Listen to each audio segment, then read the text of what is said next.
So we are, with 1 minute to go, I'm going to go ahead and get started.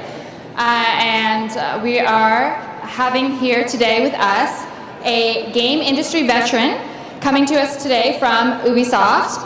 Please give a very, very warm welcome to Marc Braun, senior producer at Ubisoft. Thank you very much. Hello, everybody, and welcome to a little talk about how to procedurally create a world. So, before I start off, a little introduction. Probably, I hope so at least, most of you guys know Ubisoft, a worldwide publisher with close to 16,000 people employed there. I am working for the Blue Byte studio, which is located in Düsseldorf. We also have studios in Mainz and in Berlin, pretty new. And we are pretty much known for working on Anno, but not that well known. We are now actually working with other Ubisoft studios on titles like Rainbow Six, as well as Far Cry. So, sorry. If you guys are interested, actually, we are hiring in Berlin specifically for that. So check out our website. To give you an idea of who I am a senior producer with a technical background. I started in the games industry 23 years ago as a programmer, actually, and then I moved on to the evil side of production. And since then, I have been focusing mainly on technical projects. I've been with Ubisoft now for 5 years, and I have been working with procedural technology now for a little bit more than 1.5. So why do we really want to go procedurally? Ubisoft specifically, but most of the large game publishers nowadays actually work on so-called open world games. We basically offer the player a big world where he can do whatever he wants to do. It's like a sandbox.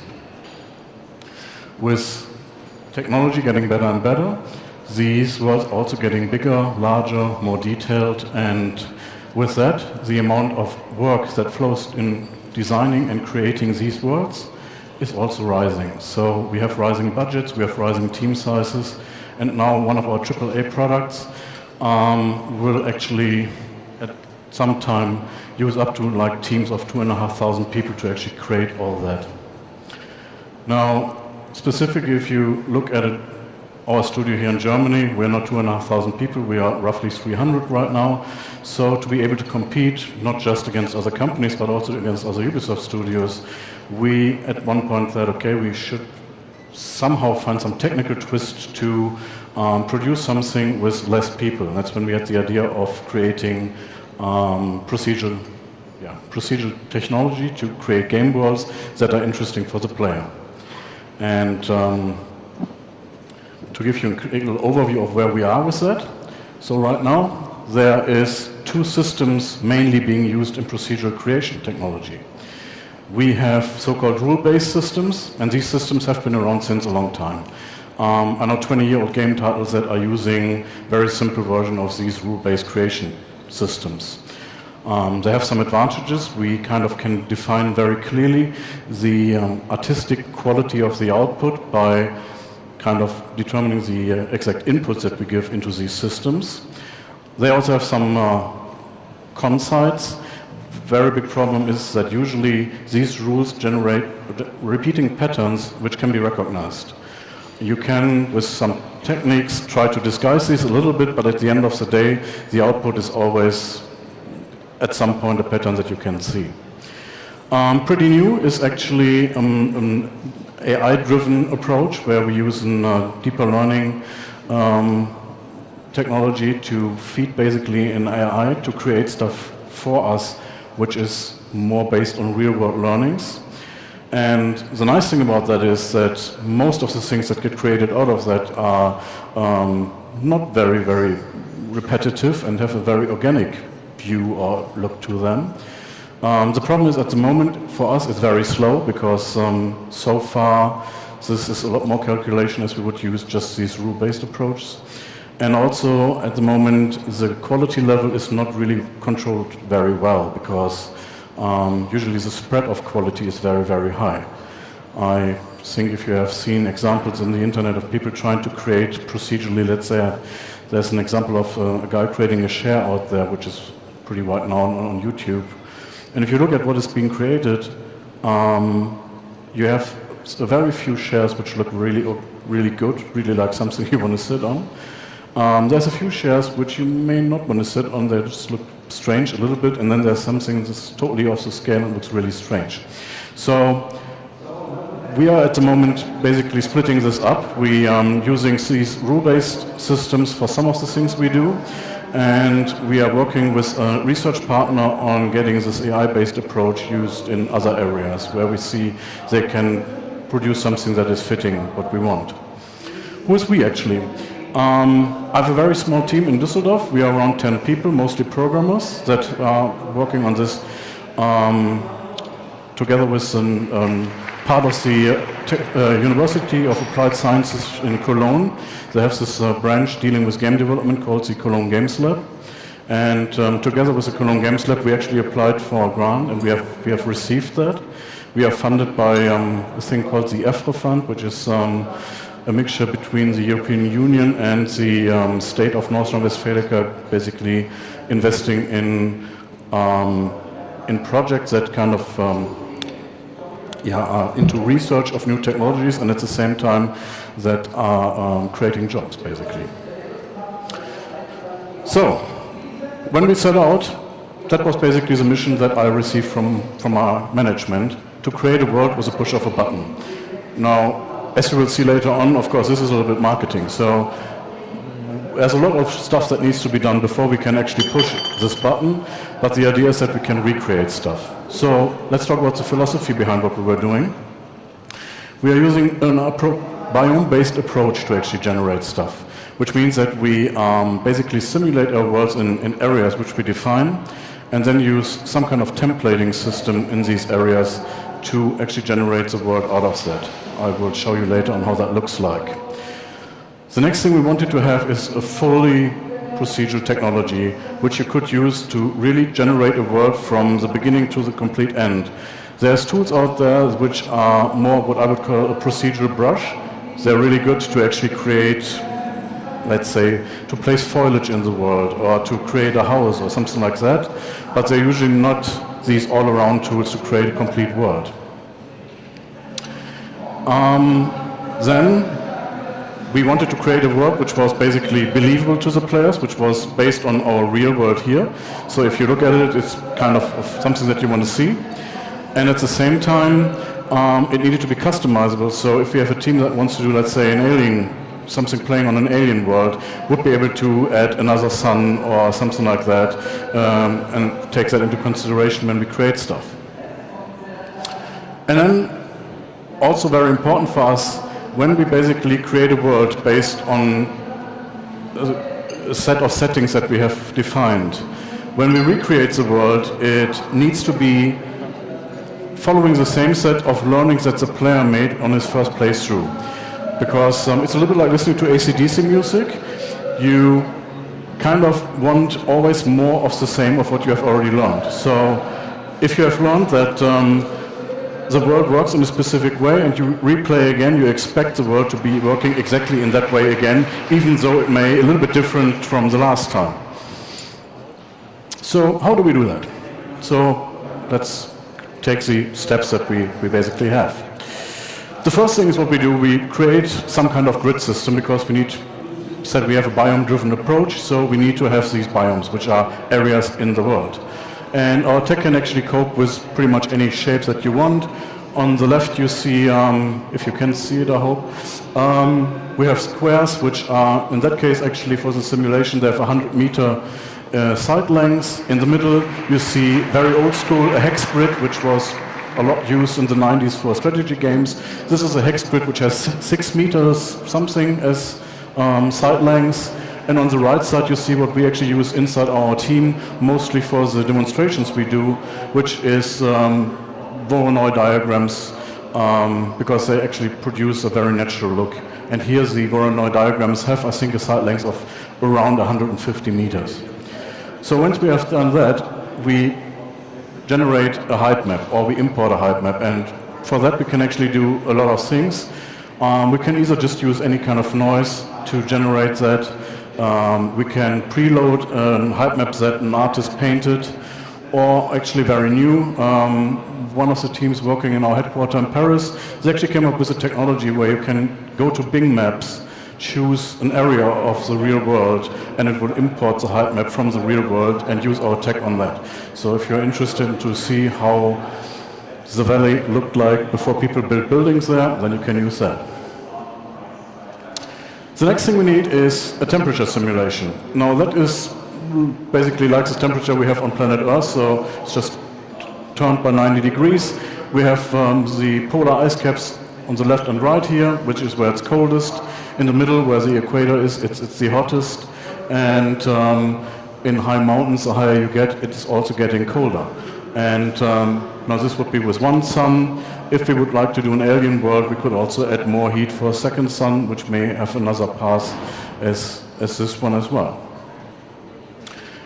Then we add basically water to our world. We need to calculate precipitation, and for that we add water into our world, which is not actually placed. All this is just for the simulation at this moment, so no terrain has been generated now.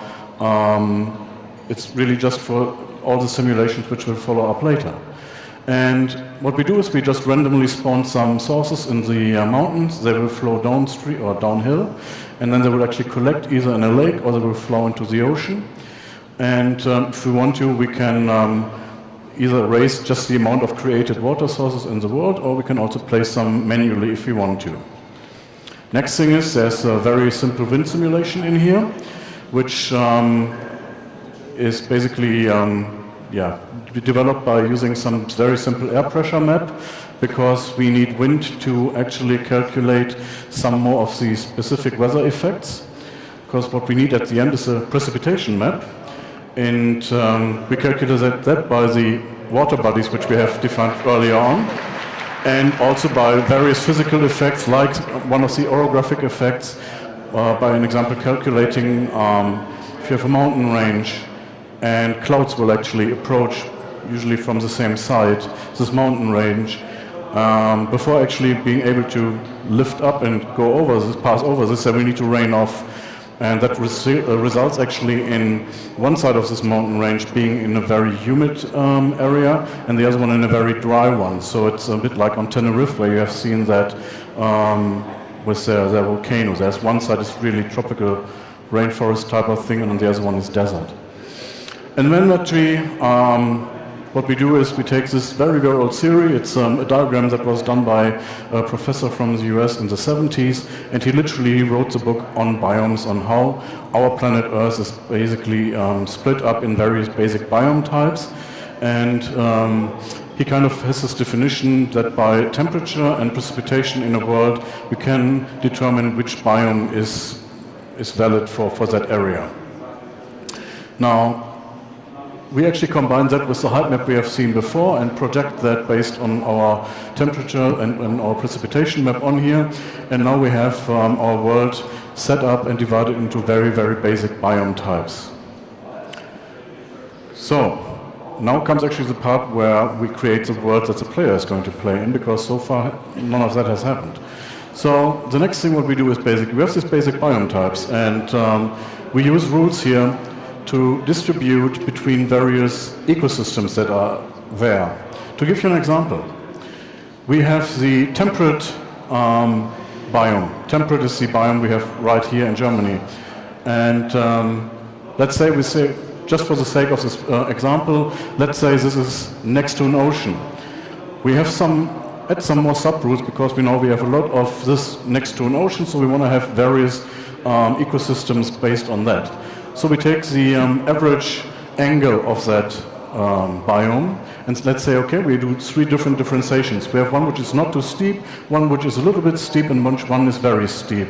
And then we can actually branch out into something which would be a beach area if it's very flat, and next to an ocean, if it gets a little bit more hilly, if that is a word, it will be dunes, and if it's really very steep, we actually need to create cliffs. And by that we actually can create an unlimited amount of different ecosystems. And usually what we do is we look at the world that we create, and most of the time it will not actually contain all of the basic biome types. it will just create 2 or 3 or something like that. And then we can concentrate on creating a lot of different ecosystems for the ones that we have created, and by that actually create a world which is actually more versatile.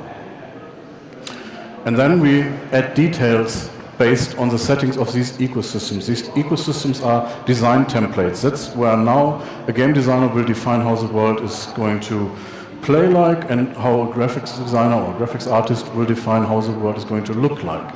So what details do we have? The very first thing is, here is actually where we now create the exact height map which gets used for the player. So every ecosystem basically has its own set of parameters which determines how this height map is being created.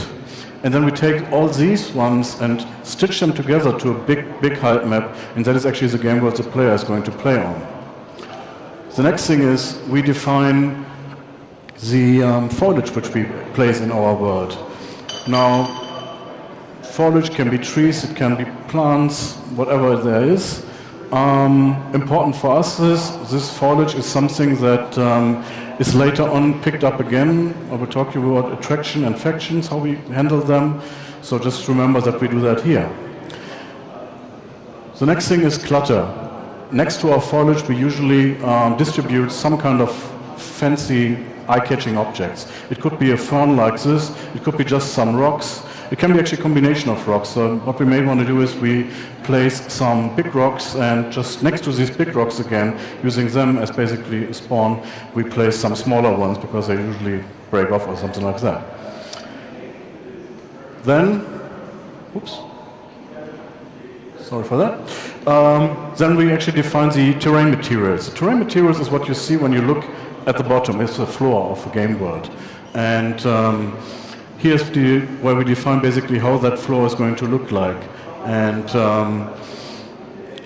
also, we talk about transitions between that. So if you have different floor materials, they will transition differently to each other. If I have, let's say, grassland and maybe some dried grass patches in between, they would transition very, very differently from, let's say, how beach would transition to some kind of vegetation area. Then, if we want to do a maybe strategy type of game, I mean, like I said, we are very well known for games like Anno or The Settlers.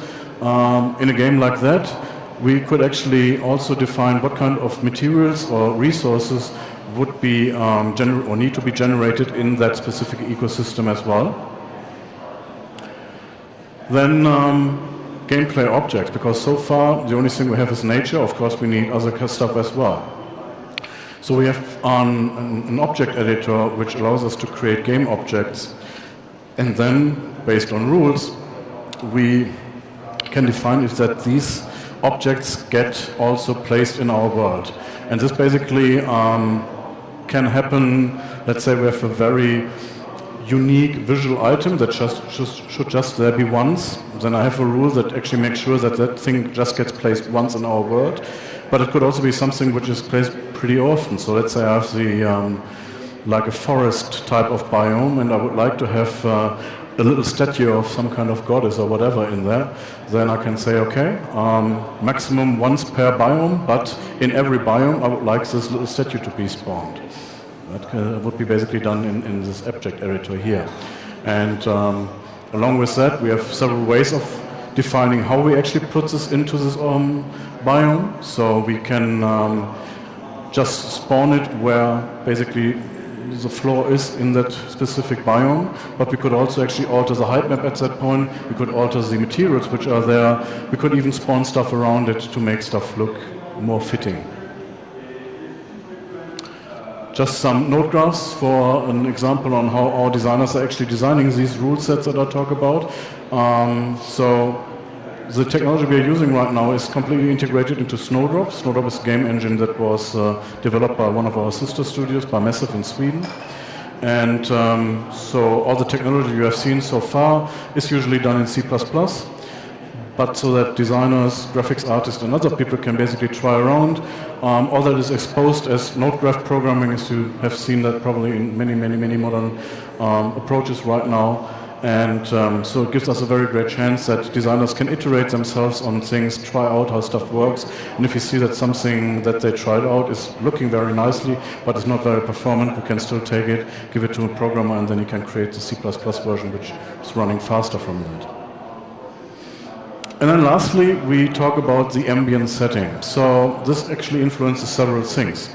In the definition for that biome, we basically have a setting which defines the illumination, the lighting. So this is something we want to update also dynamically. So I may be in a forest which is very mythic and maybe a little bit depressing or something like that, because there's bad stuff going on here.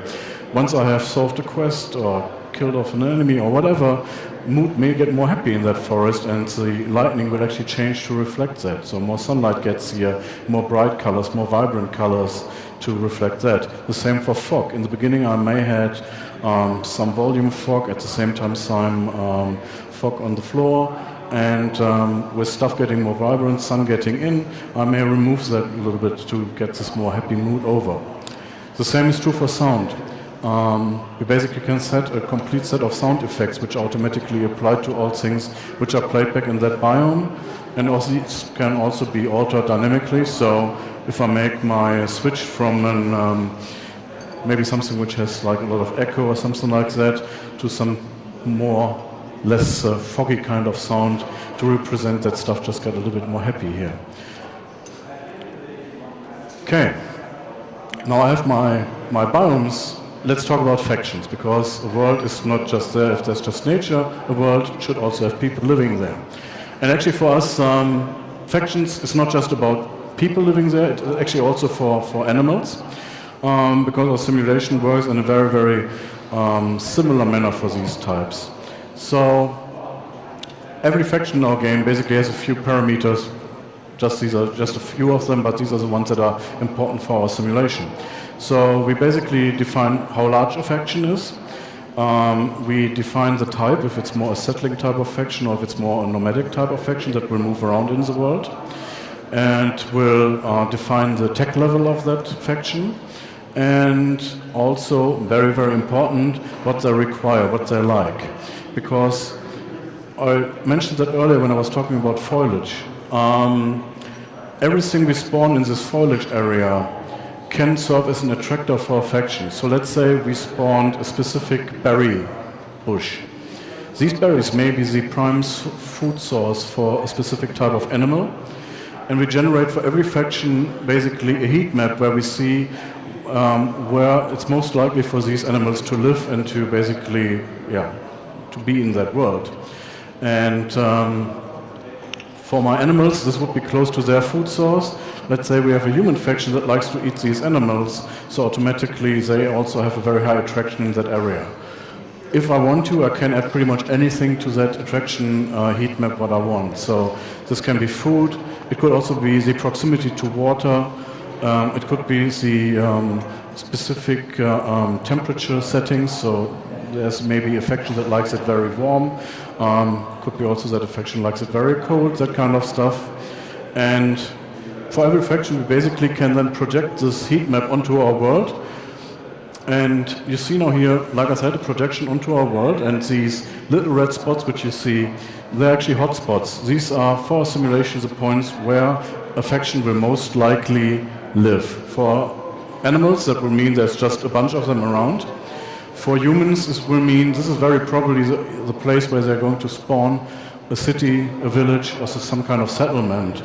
And you see the red lines which are connecting these points, and these are actually the points where they will most likely build a road or where animals will build a crossing.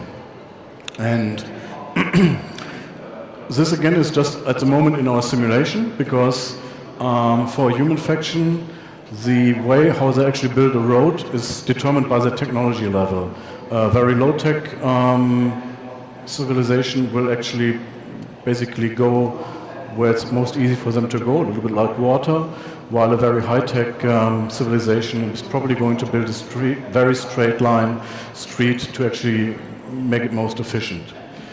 So this is just an example then of basically a dirt road which would be built by a very low-tech civilization to connect 2 points.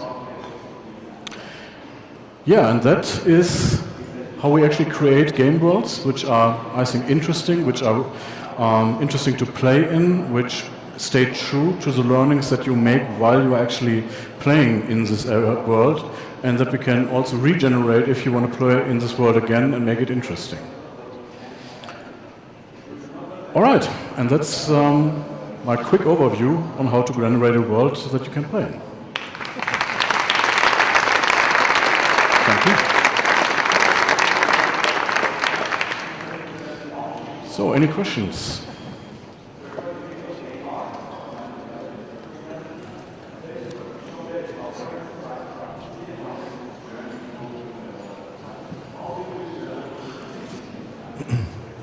Okay, any questions? Sorry, keep those hands raised. Okay. Well. Hello. I was wondering, when you put plans on the map, do you also procedurally generate those plans so they don't all look the same? Yes. We at the moment we basically started out with speed-read plans, which is an industry solution to actually create plans, and we are now basically have modified them in a way where placing them will already change their the tint of the leaves a little bit, so that if you place 10 of them, they all have a little bit color variation in between them.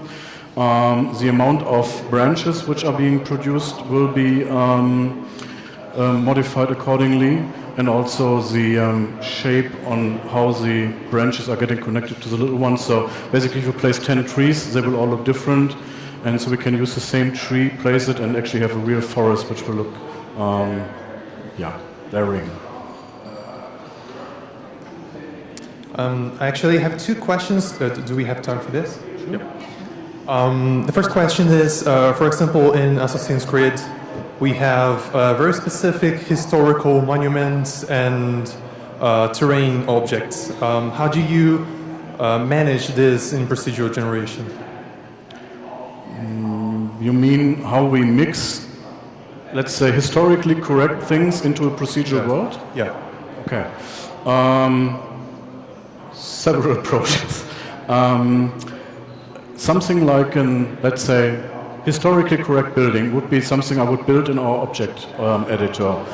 I can use procedural technologies in there, but I don't need to. So I can just create an object in the, let's say, traditional 3D way, which is looking exactly like whatever I want to, and then I can just define where it's going to spawn. If we talk about creating also landscape procedurally, which is based on real landscape out there.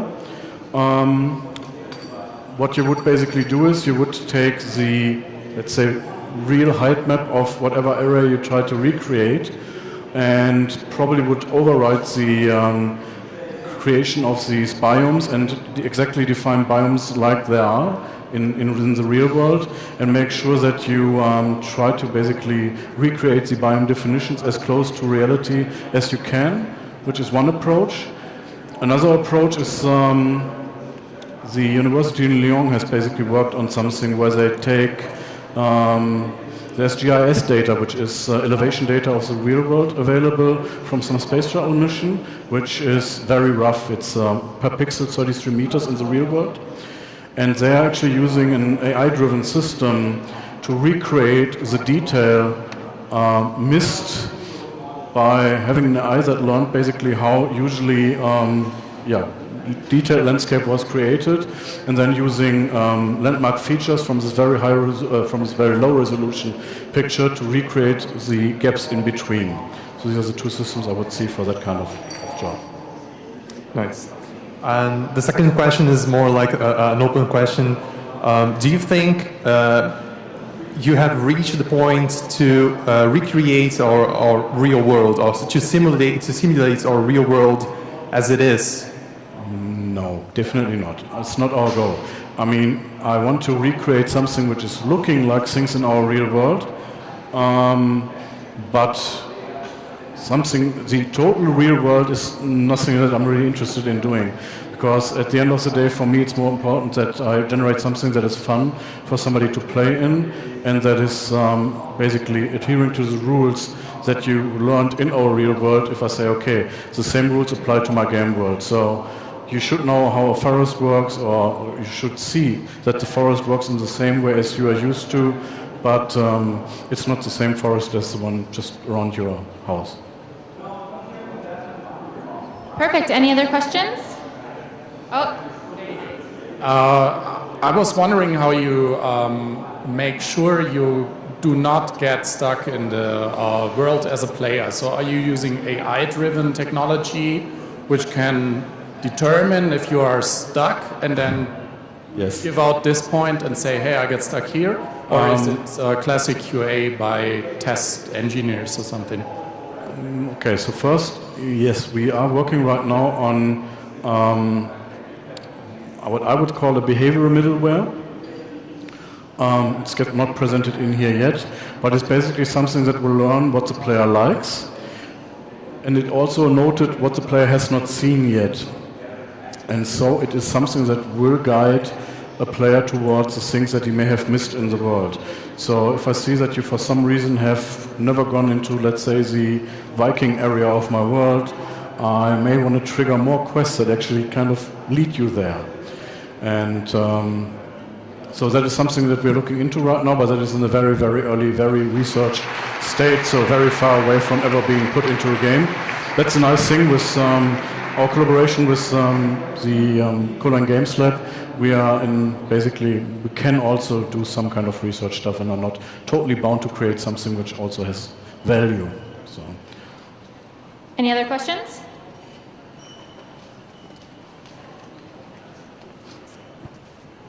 I know there are different sizes of open world games, but on average, how long does it take to create the world and the terrain actually without anything in it?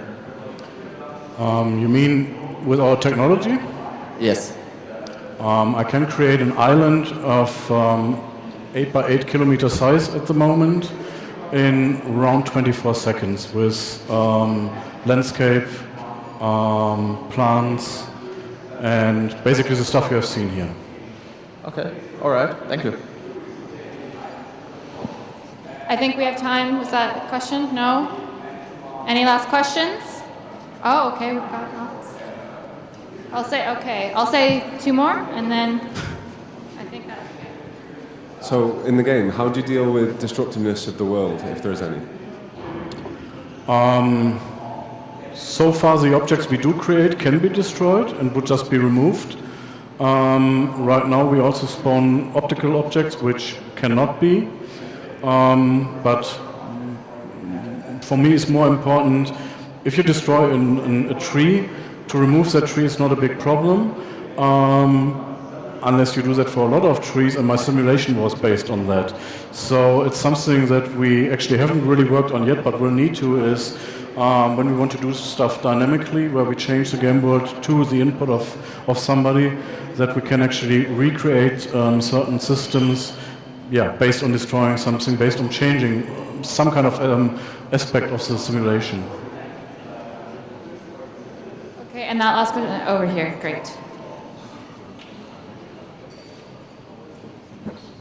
I'm interested in how the actual process looks like. I mean, if you develop a game, so for example, game designer has an idea how a certain level should look like, and how does he communicate that to the actual UX developers, and how many iterations do you need to get there, if you have such an idea? Well, usually, I wouldn't first of all say there is like the one pre-made approach that we take. It's very dependent on the project, it's very dependent on the project setup, also on the size and so on.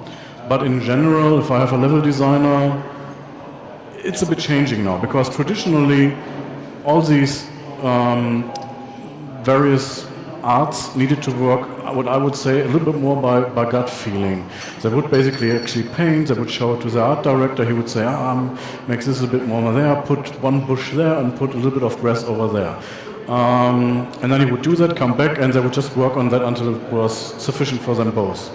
Now, if we use procedural tech, it's very different, because what needs to happen is basically you still actually create a level and you go to your art director, and your art director will tell you, well, I think this would actually look better if there's a bush or there's a rock or something like that.